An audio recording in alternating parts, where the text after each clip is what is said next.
Hello and welcome to the Sound Live.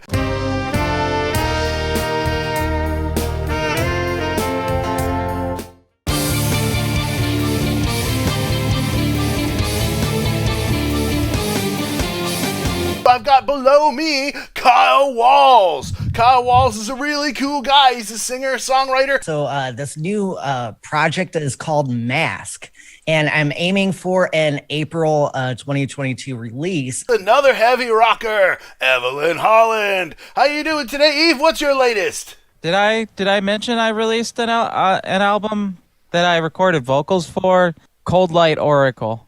Cold Light Oracle. Everybody check that out. We've also got Jennifer Valaquette here with us today. Man, I love that you guys are laughing. Jennifer is a music teacher like me, and she's also a saxophone player and a flute player. Thank you, Matthew. Actually, this is really cool. I'm good.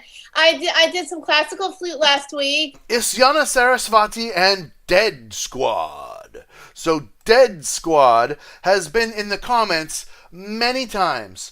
So I decided to do the Deadsquad performance of Il Sogno because that is one that Kyle reacted to with me from the album music video version.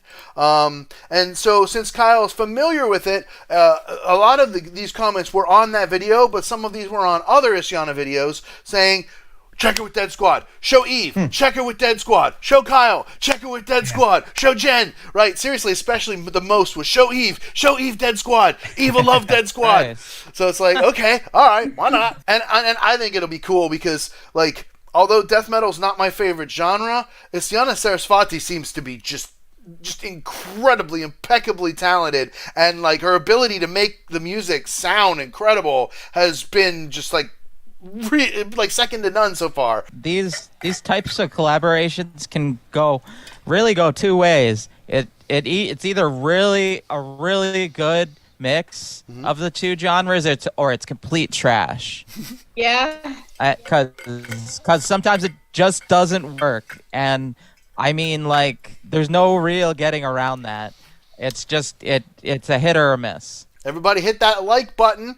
We're going to mash the play button, but I need you to mash that like button, subscribe to each of our channels, share the stream out so we can get lots more people in here. And so without further ado, Musicians Panel reacts to Isyana Sarasvati and Deadsquad, Il Sogno, performance at IDGAF 2021. Here we go!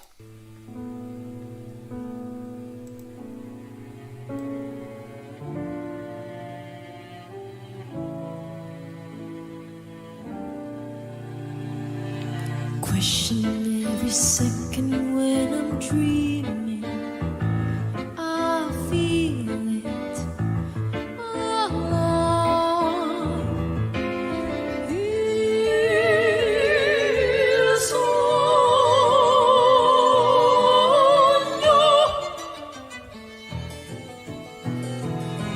climbing to the top of Himalaya, I need to serve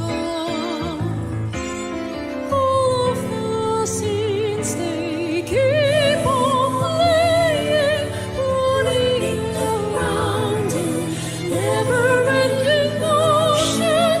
Is it a sign of sun is coming, either a gift or a burden?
That was cool. Okay, Eve. I have to say, I think that was on the good side of the collabs, not on the bad side. It didn't sound all that much different. It was a little heavier, and it had the guy that was screaming like 2 or 3 octaves below she was singing. But like I predicted, the mix was impeccable. The sound was great, and it did have a tiny little section of the blast beat, but it wasn't that long, and so it wasn't long enough to get on my nerves. I noticed it, but it was cool. I don't know. I think that was a success. I really liked it. She's just so talented. I caught some in the riffing. I caught some oddly Morbid Angel-ish vibes. I don't know. Maybe it was the guitar tone too, and the way the guy was drumming. But yeah, it was like old school Morbid Angel, and then it went prog metal, and obviously the opera influence. But yeah, it was good. I mean, I'm surprised that they shoved that much into 3.5 minutes. Yeah. That didn't feel like 3.5 minutes, you know what I mean? Like the amount of variance through that song, and like all the different breakdowns and little operatic sections, and her piano playing, you know, it's just exceptional. There's just something about that sound of a gorgeous opera voice over metal. That deep, powerful opera sounding voice, you know, over the metal. Yeah.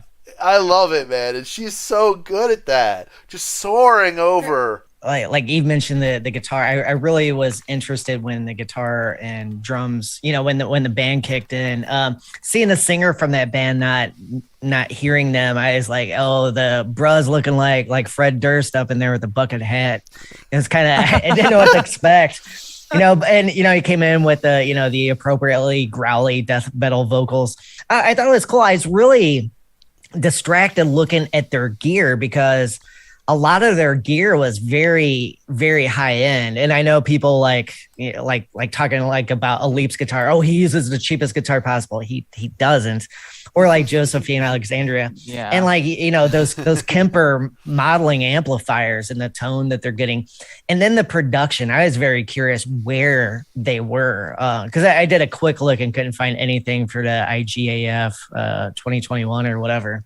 But yeah, the sound was amazing. I figured with Sarasvati's performance videos like that it would be stellar, you know. So I mean that it was right on par, you know, with everything else. So the other aspects I was interested in, I liked how the band was almost set up in a way visually where it was almost like they weren't acknowledging she was there, you know, and that was very purposeful placement. It was like 2 different things going on, but that brought the sonic point of bringing them together, you know, in the mix and everything and how it sounded. I thought that was a really cool artistic arrangement visually, you know, for the camera of how all the musicians were set up. That was cool. I loved it. Oh my God, her piano playing. Like as a pianist, I was just watching her fingers just go, and I love the bounciness, you know, in some of the parts.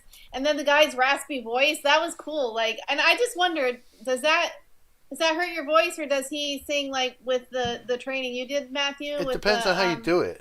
Yeah, I was wondering that because like I just thought it was awesome. I mean, I loved the whole thing because it was just like a mix of everything, and it was so cool.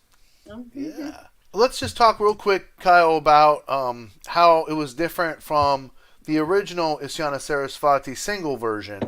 Like I said, I felt like it was just a little bit heavier, and it had the additional vocalist doing the deep vocals. But other than that, I mean, like compositionally, I felt like it was exactly the same. What do you think? Yeah, I was thinking, didn't the original have like a little, like instead of the piano, is a little bit more like EDM kind of synth sound, and then went into the riffage? I was trying to remember exactly, and it seemed, because I remember when we watched that was the point of contrast. You have something that's like, oh, this is kind of pop, and then it's like, oh, it's totally not pop, you know. And that was a really cool. The guitars came in a little later. Yeah. In the arrangement.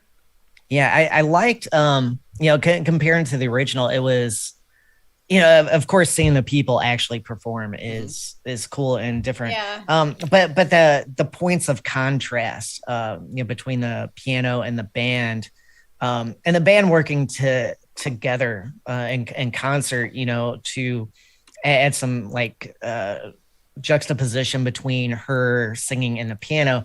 And when it brought them together, I really, really like the attitude of the mix engineer, not having her voice sit on top of the mix like it did at the beginning, bringing her voice down, like, you know, which is often the case in metal, and have it really be at that same level where it's you're fighting against everything in the band to get that growl or that melody or whatever you're vocally delivering to be heard. And that was really cool. I thought that came across pretty well. Well, I mean, that's like neat. A trademark of like opera musical theater. Like that's kind of ultimately where belting came from, is because right, there was no microphones, and so you wanted to be heard. You had to be loud, and not just loud, but you had to have a distinct characteristic voice that would project far away from you, and that's done largely with the pharyngeal voice to make your voice sort of ping like a trumpet. You know what I mean? And that really helps it to carry. No matter how much of that she would deliver, she still keeps that beautiful breathy and roundness. Please mash the like button. Do me a favor, subscribe to each of our channels. Jennifer's music page, Evelyn Holland, and Kyle Walls. Get your music lessons at MatthewsMusicLessonsStudio.com, where you get to record the lessons and keep them forever. And of course, remember, Patreon.com/MatthewsMusicLessonsStudio for a weekly bonus video. This is happening like crazy, popping out all kinds of cool stuff. It's all kinds of cool bonus videos. You only get to see previews on YouTube, so make sure you pitch in $1 a month and you get these videos every week. LibrariPay.com, the non-profit Matthews Music. You can support me right now, help me reach my funding goal, so that I can do things like pay Zoom, so we don't have to keep doing these damn roulettes and stuff. That's how you help me. LibrariPay.com. Even $1 a week would be incredibly helpful. BuyMeACoffee.com. You don't have to commit. Just buy me a flipping coffee right now. You can super chat. We've double checked. It is working. Super chats were not working for a period of time, but they're working now. Super chat, jump the line. And of course, Venmo at Matthews Music. You can also send me a tip there. I'll see you all next time on the Sound Live.